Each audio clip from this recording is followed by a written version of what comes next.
Mallrat. Can I read your birth chart? I would absolutely love that. And who's this? This is Doggy. Oh, let's go. You're a Libra sun, Scorpio moon, and a Pisces rising. How do you deal with all that? Libra, I definitely relate to a lot of Libran qualities. Trying to understand everybody's point of view and always hoping to get everyone on the same page. Like those kind of diplomatic qualities. Pisces rising is very dreamy, it's very alluring, it's very much the sign that people are like attracted to. Intrigue me, you're very mysterious, but you're also like this kind of dream vibe that you kind of give off, and the rising is like how people perceive you. So I think that's really fun as an artist. That's really, really cool. So wait, you're saying so that people perceive me as the dreamy, mysterious. Never can pin down. Yes. Don't know who she is, but like I'm intrigued. I've gotten some feedback that I'm mysterious, which I'm really happy with that feedback actually. And with your moon being in Scorpio, I was like, she's psychic. She's into her spirituality, she's into her intuition. Like you should trust your gut because your gut's very strong. But having a water moon is a very psychic placement, and Scorpio is all about the other realm. So it's actually the sign that links us to our ancestors, but also to like the future and other beings. So having a Scorpio moon and a Pisces rising, I'm like, she has to be into astrology. She has to be a little bit spiritual. I definitely have a very, very strong intuition that helps me make a lot of my decision and music. Definitely have had a few psychic experiences as well, so that makes a lot of sense. That's so interesting. I didn't know it was related to that. Yeah, maybe Scorpio moon is like the most psychic placement. Really? Yeah. Damn. And there's some more that we'll get into a bit later on because there's more psychicness in there. But a little fun question I thought I'd ask: if you can assign a star sign to each album and EP you have released, what would they each be? Ooh. Well, maybe the most recent one might hit my face like a straight right. Something that's quite like dreamy and ethereal. So what do you think that would be? Listening to it, I would say Pisces, but Yeah. also Libra matches. Yeah, that sounds right to me. I was gonna say Pisces maybe. And the album before that, Butterfly Blue, be a Cancer? Oh, okay, we're sticking with the water sign. Yeah. I do love that. I do love that.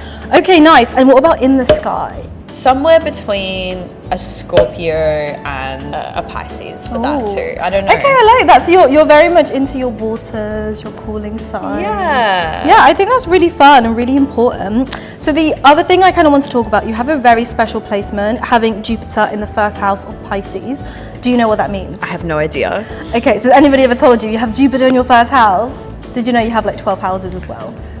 I'm learning a lot of this right now. No, but I really love that. So Jupiter in the first house is all about expansion, luck. Jupiter is the planet of wisdom, knowledge, traveling, culture, and your first house is yourself and your physical body. So when you have that placement, it just means you're organically a lucky person. Like I said, people are attracted to you. Like when you walk down the street, people probably come up to you and ask for directions or help, or maybe somebody comes up to you and like compliments you. Like people are really drawn towards you. But what that means is you as a person is you can create your own luck just by being and just by living, and a lot of positive energies are naturally just drawn towards you. Wow. Have you had any experiences where like something crazy has just happened out of nowhere? Wow. Well, I think I definitely relate to that feeling of like everything works out for me all the time and I'm very lucky.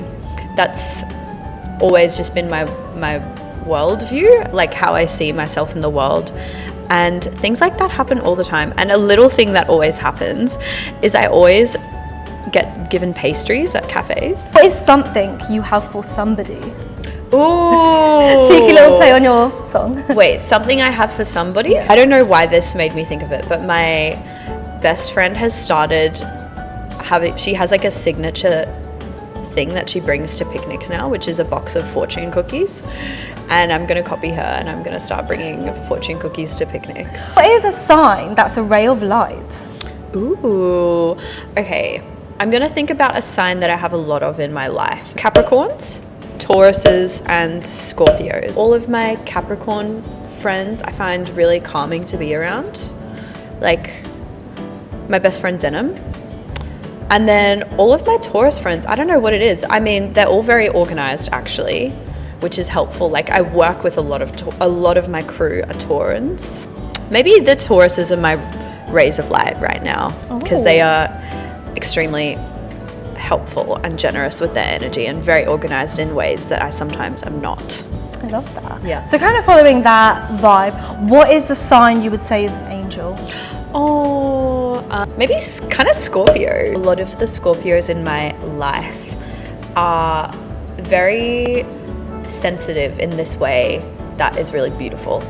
Oh, I really like that. So going a bit deeper, another thing that I saw in your chart, which I was like, oh, this is so interesting. So you have Pluto in the 10th house. So when I look at artists, I look at their 10th house because it's their career and it's also a signifier of fame. And Pluto is the planet that does rule Scorpio. So it is about intensity. And Pluto builds, breaks, and then rebuilds things. So people call it the life, death, and life planet because you die, you live, and then you get rebirthed. And it's sort of that cycle in life that we go through. And having it in your 10th house is great.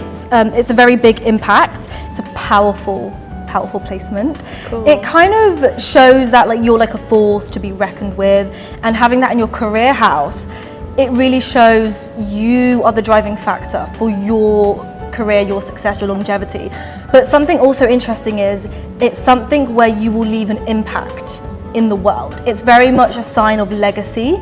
So having Pluto there, you will leave some sort of legacy and impact. So I want to know, if you could rule the world for a day, what are some things you would shake up for the day? Oh, well, I would take better care of asylum seekers, number one. Number two, invest money into art and artists. And number three, I would go to America and I'd be like, what the hell is going on with your healthcare system? You're acting like a third world country right now. Fix that. Those would be my three things. What is the worst thing you would ever do to a Libra? Well, I think as a Libra, maybe the worst thing that can happen is, I feel like the obvious answer is confrontation is difficult. I've gotten a lot better at it actually. Everyone around you is fighting. You have to make people unhappy. That's probably worst case scenario. I really feel that because Libra's all about the balance and the scales. Yeah, don't get them to pick a side because they don't want to. Definitely not. Guess my star sign. Can I guess yours? Yeah, like just I know this. I'm going to guess Leo. I really love that you said that. Close. What is it? Aquarius. Oh, really? That's why I was like, I understand because we are, even Aquarius women can be toxic. But like, yeah, I understand.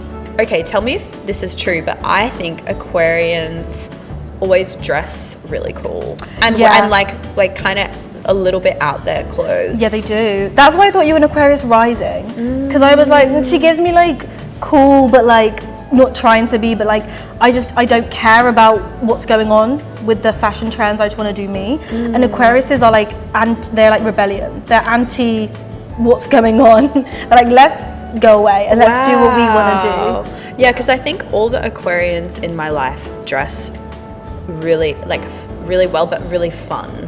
More than that, like very fun and colorful, and like you said, we love like a bold eyeliner. Yeah, just something fun to shake things up. Yeah. So you have, this is very important, in your 8th house, you have 2 planets, your Sun and Mercury at 1 degree. So this sounds like a lot of maths. But what this means is, so your Sun is your energy, your vitality, right? Being Libra. Your Mercury is your communication, your thoughts, your feelings, and how you basically communicate in the world. And having them, what we call conjunct at 1 degree, is a really, again, powerful sign.